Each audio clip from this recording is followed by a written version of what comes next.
दोस्तों, आज 1 जनवरी 2025 है। आप लोग को नया साल की मुबारकबाद। और इसी के साथ आज शुरू करते हैं नया साल के 1 जनवरी को आज खाद्य प्रसंस्करण उद्योग के बारे में। चलिए शुरू करते हैं। आज की कक्षा में हम पढ़ेंगे खाद्य प्रसंस्करण उद्योग के बारे में, जिसमें हम जानेंगे खाद्य प्रसंस्करण क्या है, इसकी प्रक्रिया क्या है, इसकी आवश्यकता क्यों पड़ती है, खाद्य प्रसंस्करण उद्योग क्या है, इसकी विशेषता, इसके वर्तमान स्थिति, भविष्य में इसकी क्या संभावना है, आपूर्ति श्रृंखला में अप स्ट्रीम पढ़ेंगे, चुनौतियां पढ़ेंगे, डाउन स्ट्रीम पढ़ेंगे और सरकार के द्वारा इसके क्या प्रयास किए गए हैं, ये सारे चीज़ आज हम पढ़ेंगे। खाद्य प्रसंस्करण उद्योग में खाद्य प्रसंस्करण उद्योग जो होता है, जैसे कि कोई वस्तु की गुणवत्ता को बढ़ाता है, किसी भी वस्तु मतलब जो खाने योग्य वस्तु होती है उसकी गुणवत्ता को बढ़ाता है और उसकी अवधि को बढ़ाता है कि ज़्यादा अवधि के लिए वो सुरक्षित रह सके। तो खाद्य प्रसंस्करण उद्योग में यही होता है। तो चलिए इसकी शुरुआत करते हैं आज। खाद्य प्रसंस्करण उद्योग। खाद्य प्रसंस्करण उद्योग वह प्रक्रिया है जहां प्राथमिक उत्पाद मतलब कृषि से या डायरेक्ट प्राकृतिक से जुड़ी हुई खाने योग्य वस्तु जो कृषि तथा और पशुपालन उत्पाद को एक निश्चित प्रक्रिया द्वारा गुजारा जाता है, जिससे उसके गुणों में परिवर्तन होता है और उपभोग योग्य बनता है तथा उसके मूल्य और जीवन अवधि में वृद्धि होती है। मतलब जीवन अवधि उसका मूल्य बढ़ जाता है और जीवन अवधि मतलब ज़्यादा दिन तक के लिए सुरक्षित रह सकता है खाद्य प्रसंस्करण उद्योग के कारण। खाद्य प्रसंस्करण उद्योग में शामिल प्रक्रिया और चरण क्या है? खाद्य प्रसंस्करण उद्योग में 3 चरण होते हैं। एक तो प्राथमिक प्रसंस्करण, यह प्राथमिक उत्पाद जैसे कृषि या पशु उत्पाद की छटाई, बुनाई या सिकाई का काम करती है। जैसे गाय का दूध होता है, जो दूध होता है उसको पैकेट में, जैसे सुधा कंपनी जो है उसको पैक करती है और वो 5 दिन कम से कम दूध चलता है। जैसे दही, अगर दूध का दही बनाया जाए तो वो 5 दिन चलता है, 5 दिन उसकी अवधि होती है। अब द्वितीय प्रसंस्करण में क्या होता है? इसमें प्राथमिक उत्पाद को एक निश्चित प्रक्रिया से गुजारा जाता है, जिससे वह प्रसंस्कृत उत्पाद में परिवर्तित हो जाता है। तृतीय प्रसंस्करण, यह प्रसंस्करण उत्पाद को विपणन योग्य बनाता है, जैसे पैकेजिंग। वही जैसे कि यहाँ दूध लिए प्राथमिक से, तो इसमें से कुछ दूध बर्बाद हो जाते हैं, तो वो छटाई उटाई होने के बाद फिर दूध को द्वितीय प्रसंस्करण में लाया जाता है। फिर यहाँ पे दूध की मतलब गुणवत्ता को बढ़ाया जाता है ताकि वो ज़्यादा देर टिक सके। फिर यहाँ के बाद आता है पैकेजिंग, जो ये तृतीय सेक्टर हुआ। तृतीय प्रसंस्करण, यहाँ से पैकेजिंग होता है और यहाँ से विपणन का मतलब होता है मार्केट में बेचने योग्य हो जाती है। अब इसकी आवश्यकता क्यों पड़ती है? खाद्य प्रसंस्करण की आवश्यकता, यह खाद्य उत्पाद को संरक्षित करता है। मतलब जो भी, जैसे बहुत सारा गेहूँ हो जाता है जो कि हम लोग का बर्बाद हो जाता है या कोई अनाज, मोटा अनाज जैसी कोई मतलब खाने योग्य जो भी वस्तुएं होती है, उसकी गुणवत्ता को बढ़ाता है, उसके टाइम पीरियड को बढ़ा देता है कि कितने दिन तक वो चलेगी। अगर खाद्य प्रसंस्करण उद्योग नहीं किया जाता, जैसे गेहूँ हुआ या जैसे दूध हुआ, एक दिन में खराब हो जाती है, तो प्रसंस्करण के बाद जो होता क्या है कि वो उसकी गुणवत्ता बढ़ जाती है और उसकी जीवन अवधि मतलब वो कितने दिन तक और ज़्यादा सर्वाइव कर पाएगा, कितने दिन तक वो खाने योग्य रहेगा, ये खाद्य प्रसंस्करण उद्योग के विधि के अनुसार उसको बढ़ाया जाता है। यही लिखा हुआ, यह मूल्यवर्धन और जीवन अवधि में वृद्धि करता है। खाद्य मुद्रास्फीति को कम करता है। खाद्य मुद्रास्फीति को कम करता है मतलब जो अनाज बर्बाद हो जाएगा तो मतलब आपूर्ति कम हो जाएगी, जैसे गेहूँ या दूध की। जैसे होता है दूध, तो अगर दूध का प्रसंस्करण नहीं किया जाए तो फल और जो अतिरिक्त दूध होगा वो बर्बाद हो जाएगा। तो प्रसंस्कृत करने के बाद वो दूध संरक्षित रहता है और जिस वजह से दूध की आपूर्ति कम नहीं होती है। तो इससे खाद्य मुद्रास्फीति को कम किया जा सके। ये सिर्फ दूध का एग्जांपल दे रहे हैं, और भी बहुत से, जैसे ब्रेड हो गए, गेहूं से जैसे ब्रेड बनाया जाता है, तो गेहूं ऐसे नॉर्मली बर्बाद हो जाएगा, अगर उसका ब्रेड बनाया जाता है, फिर ब्रेड से कुछ और बनाया जाता है। यही होता है खाद्य प्रसंस्कृत में, कि एक जीवन अवधि बढ़ जाती है। उपभोक्ता को कम कीमत पर आसानी से खाद्य वस्तु बाजार में उपलब्ध हो पाते हैं। जैसे शहरों में क्या होता है कि जैसे चलो गांव में तो हम लोग को दूध आसानी से मिल जाता है, शहर में हम लोग को दूध मिलना बहुत मुश्किल होता है। तो ये जो पैकेजिंग दूध होता है, जो प्रसंस्कृत दूध होता है, वो हम मार्केट से, दुकान से खरीद लेते हैं, और उसका हम लोग उपयोग कर पाते हैं, उपभोग कर पाते हैं। तो वही, और कम कीमत पे मिल पाती है हम लोग को। क्योंकि अगर शहर में दूध लिया जाए गाय गाय वाले के पास से, तो वहाँ बहुत महंगा मिलेगा। तो अगर हम पैकेजिंग दूध लेते हैं तो कम कीमत में मिल जाता है और आसानी से उपलब्ध हो पाता है वस्तु बाजार में। इसके बाद किसान अधिक उत्पाद के लिए प्रेरित होगा, जिससे उसकी आय में वृद्धि होती है। अधिक उत्पाद के लिए इसलिए प्रेरित होगा क्योंकि अब जो है खाद्य प्रसंस्करण उद्योग जो है, उसकी अनाज का अधिग्रहण करके उसे प्रसंस्कृत करेगी और बेचेगी मार्केट में। तो वो वाजिब है कि अगर ज़्यादा उत्पाद करेगी किसान, तो किसानों से ज़्यादा अनाज लिया जाएगा, उसका प्रसंस्कृत किया जाएगा और बाजार में बेचा जाएगा। तो इससे उद्योग वाले ज़्यादा अनाज की डिमांड करेंगे, और ये जो कृषि किसान होते हैं, वो ज़्यादा अनाज की उत्पादन करेंगे प्रसंस्करण उद्योग की वजह से। खाद्य प्रसंस्करण उद्योग जो है, यह उत्पादों की गुणवत्ता में वृद्धि करता है, वो तो बता ही दिया। उत्पाद की गुणवत्ता में वृद्धि कर देता है खाद्य प्रसंस्करण उद्योग।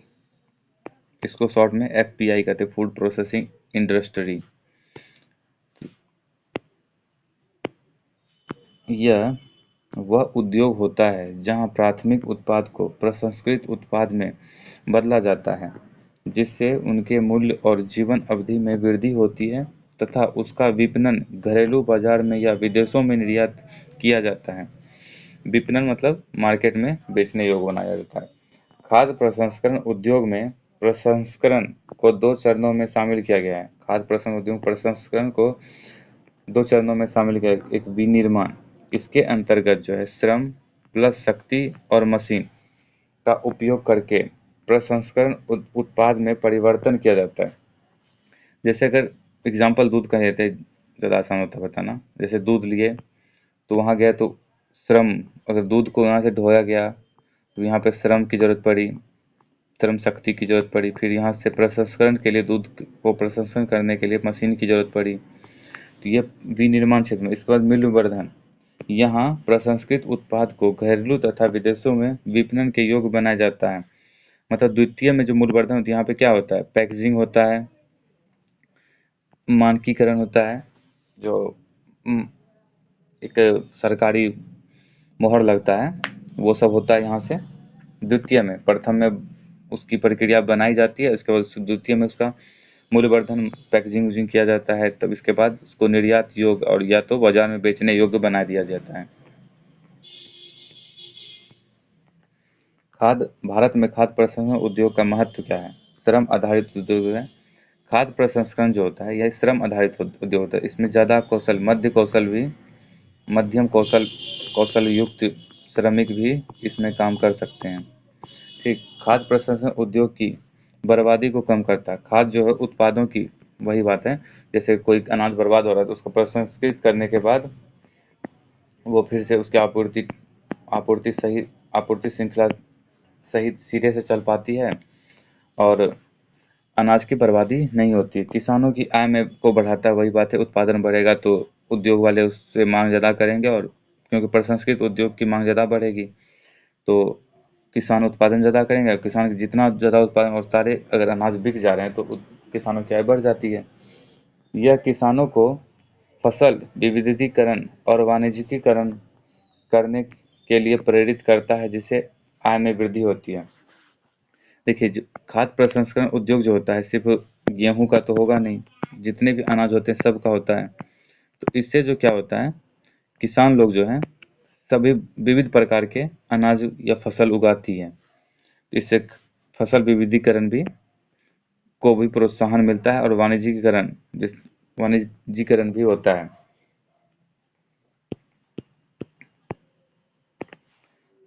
यह ग्रामीण क्षेत्र में महिलाओं के आर्थिक सशक्तिकरण को बढ़ावा देता है। आर्थिक सशक्तिकरण महिला का आर्थिक सशक्तिकरण का मतलब है जैसे कि अचार, जैसे आम आम के समय में आम होता है तो आम को तोड़ के महिला लोग उसका अचार बनाती है। अचार बनाना भी एक प्रसंस्कृत उद्योग हुआ, क्योंकि अगर सिर्फ आम को रखे तो आम खराब हो जाएगा, लेकिन अचार कई सालों तक चलता है। तो एक तरह से ये प्रसंस्कृत उद्योग हुआ। इसमें भी महिला की आर्थिक सशक्तिकरण, मतलब महिला अचार उचार बनाती है। एक तो महिला कोई है जो कि बहुत नामी भी हो गई है अचार के मामले में। और जो यह कृषि और उद्योग के बीच लिंक का कार्य करता है, कृषि और उद्योग के बीच लिंक का कार्य करता है, भली भांति बिल्कुल है करता है। प्रसंस्करण उद्योग के लिए कच्चे माल का स्रोत कृषि है। हाँ, कृषि ही कच्चा माल की आपूर्ति कृषि ही कच्चे माल की आपूर्ति सुनिश्चित करती है। यह उद्योग देश में खाद्य मुद्रास्फीति को नियंत्रित करता है तथा उपभोक्ता को बाजार से कम कीमत पर वस्तु उपलब्ध कराता है। और यह जो है यह देश में एफओ फॉरेक्स में वृद्धि करता है। फॉरेक्स में वृद्धि करने का तात्पर्य ये हुआ कि ज़्यादा निर्यात करेंगे तो डॉलर ज़्यादा अंदर आएगी, मतलब सॉरी, डॉलर का अंतर प्रवाह होगा, जिससे फॉरेक्स मतलब विदेशी मुद्रा में वृद्धि होगी, क्योंकि यह निर्यात में वृद्धि करता है और भारत के प्रसंस्कृत उद्योग की विदेशों में अधिक मांग है। भारत के प्रसंस्कृत उद्योग की जो है ना, विदेशों में बहुत अधिक ज़्यादा मांग है। भारत में खाद्य प्रसंस्करण उद्योग की वर्तमान स्थिति क्या है? भारत में खाद्य प्रसंस्करण उद्योग की वर्तमान स्थिति क्या है? यह सरकार के सबसे प्राथमिकता वाले क्षेत्र में शामिल है। इसे सनराइज उद्योग भी कहा जाता है। यह उद्योग जो है प्रति वर्ष 9.9 लगभग 10% चक्रवृद्धि दर से आगे बढ़ रही है। मतलब भारत में खाद्य प्रसंस्करण उद्योग जो है आगे बढ़ रही है। वर्ष 2016 में यह उद्योग लगभग 1.7 लाख करोड़ रुपये के मूल्य में था, जो 2020 में बढ़कर 2.34 लाख करोड़ रुपये का हो गया है। मतलब इससे पता चल रहा है कि खाद्य प्रसंस्करण उद्योग की वृद्धि हो रही है और इससे रोजगार भी बढ़ता है। यह उद्योग जो है देश में उत्पादन, उपभोग और निर्यात की दृष्टि से देश का 5वां सबसे बड़ा उद्योग है। देश का सबसे 5वां बड़ा उद्योग है। देश के कुल खाद्य बाजार में यह लगभग 32% योगदान देता है। खाद्य बाजार मतलब खाने योग्य जो वस्तु होती है उसमें जो प्रसंस्कृत उद्योग है 32% का योगदान देता है। यह उद्योग श्रम आधारित उद्योग होने के कारण बड़ा रोजगार प्रदाता क्षेत्र है, क्योंकि श्रम आधारित में ज़्यादा कौशल, मतलब ऐसा नहीं कि बिल्कुल कौशल युक्त नहीं होना चाहिए, कौशल युक्त होना चाहिए, लेकिन नॉर्मल कौशल अगर है तब भी इसमें काम हो सकता है, क्योंकि 3-4 महीने की ट्रेनिंग के बाद जो है वो इस योग हो जाता है कि वो व्यक्ति जो श्रमिक है खाद्य प्रसंस्करण उद्योग के लिए उपयुक्त होता है। एएसआई के अनुसार जो है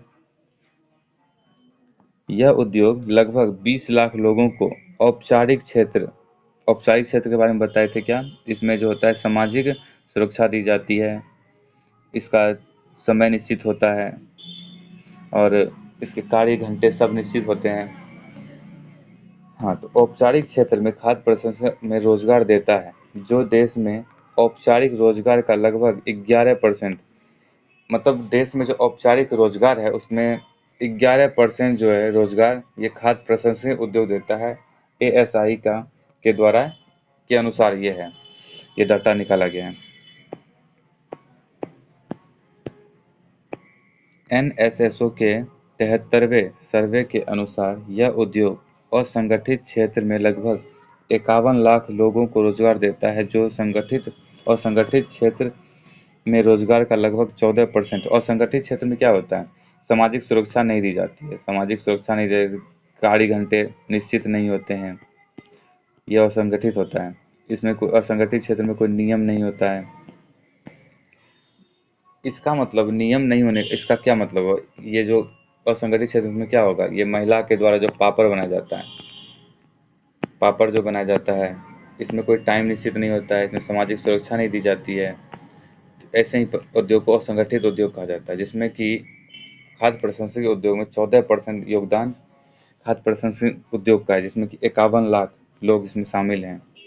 यह उद्योग खाद्य वस्तु के निर्यात में लगभग 22% का योगदान देता है। 22% का योगदान देता है। ठीक।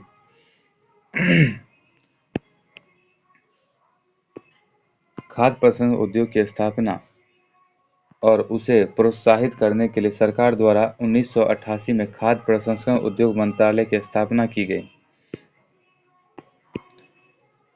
जिसके अंदर APEDA agriculture processing food product export development authority, कृषि प्रसंस्करण खाद्य उत्पाद निर्यात विकास प्राधिकरण, ये संस्था बनाई गई। APED उद्योग एवं वाणिज्यिक मंत्रालय के अंतर्गत, मंत्रालय जो है वाणिज्यिक मंत्रालय के अंतर्गत आता है। इसकी स्थापना 1986 में की गई थी। इसकी स्थापना जो है इसकी स्थापना संसद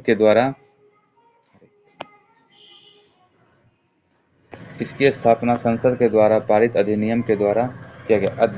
इसके अध्यक्ष केंद्र सरकार होते हैं और इसके निर्देशक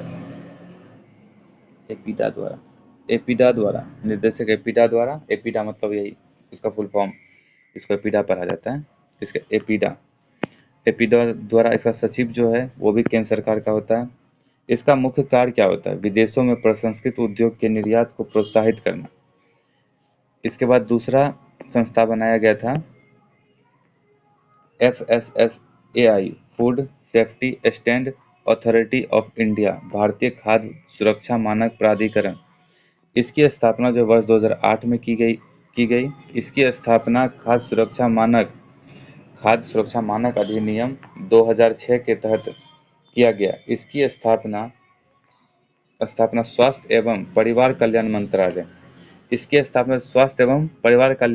मंत्रालय, और एपीडा, ये जो एपीडा इसकी स्थापना की वाणिज्यिक मंत्रालय द्वारा की गई है। ये वाणिज्यिक उद्योग एवं वाणिज्यिक मंत्रालय द्वारा। और FSSAI की स्थापना जो है स्वास्थ्य एवं परिवार कल्याण मंत्रालय के द्वारा के अंतर्गत आती है। एक स्वतंत्र मंत्रालय द्वारा किया गया। खाद्य सुरक्षा मानक जो है अधिनियम 2006 पहले से लागू अनेक खाद्य सुरक्षा मानकों का आपस में विलय करके लागू किया गया, जैसे खाद्य अपमिश्रण निवारण कानून 1954।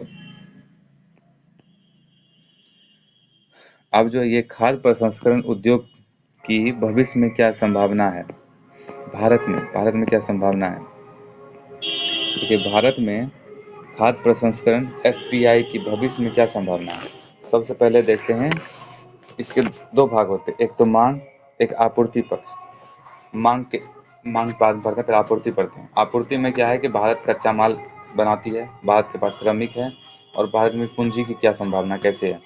पहले कच्चा माल कहाँ से आती है? कृषि से और पशुपालन से। कच्चा माल कृषि और पशुपालन से आती है। ठीक। तो भारत में भारत की मिट्टी जो विश्व में लगभग 65 प्रकार की मिट्टी है, जिसमें कि 45 प्रकार की मिट्टी भारत में पाई जाती है।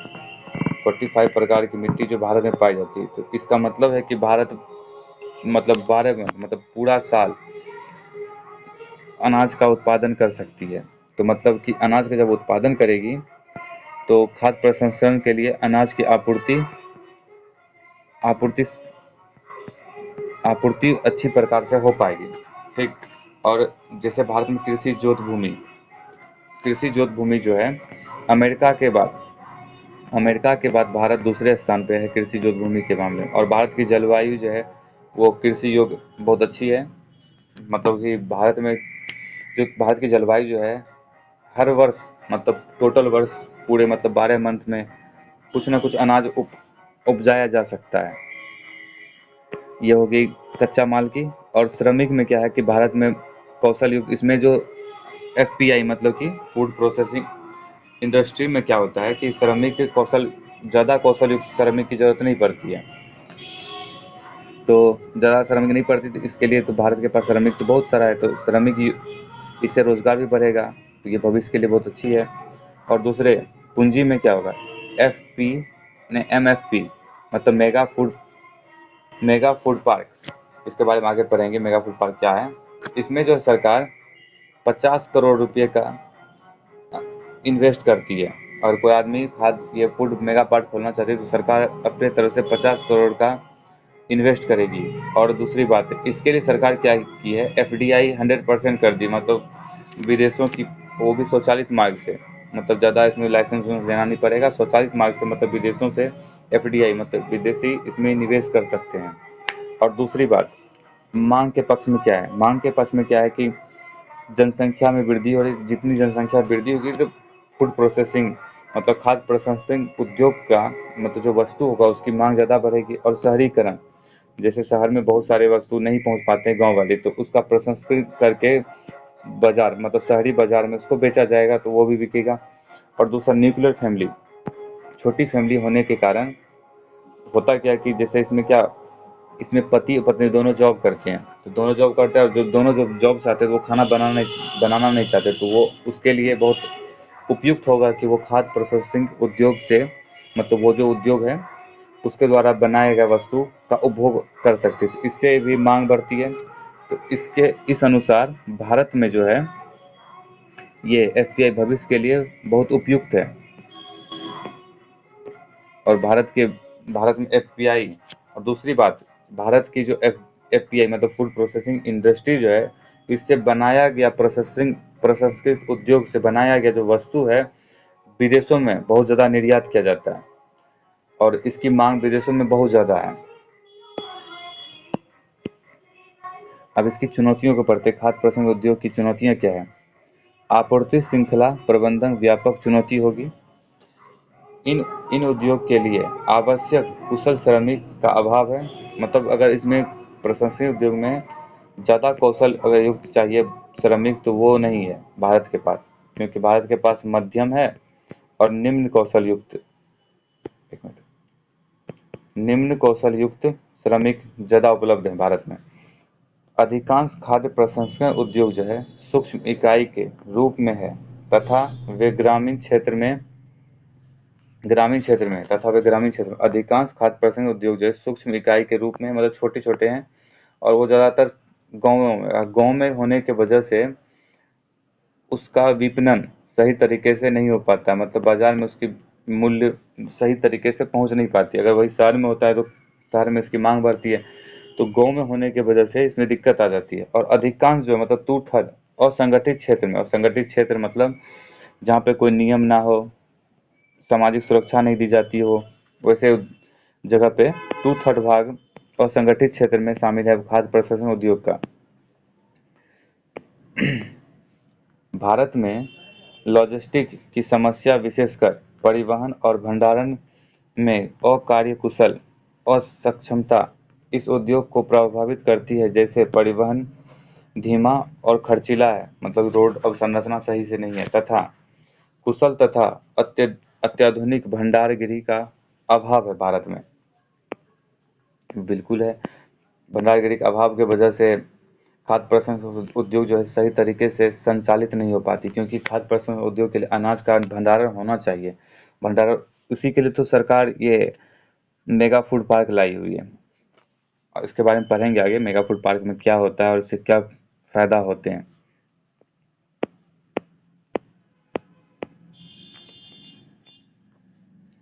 इस उद्योग की स्थापना के लिए भूमि की उपलब्धता अनिवार्य शर्त है। भारत में भूमि अधिग्रहण चुनौतीपूर्ण है। भारत में भूमि अधिग्रहण जो सरकार के लिए बहुत चुनौतीपूर्ण होती है, क्योंकि बहुत आदमी जो है अपना भूमि छोड़ना नहीं चाहते हैं। मेगा फूड पार्क की कमी वर्तमान में केवल 23 कमी है, मतलब मेगा फूड पार्क की कमी है। मेगा फूड पार्क से क्या फायदा होते हैं आगे पढ़ेंगे, क्यों क्यों मेगा फूड पार्क ज़्यादा होना चाहिए, इसके बारे में आगे पढ़ेंगे।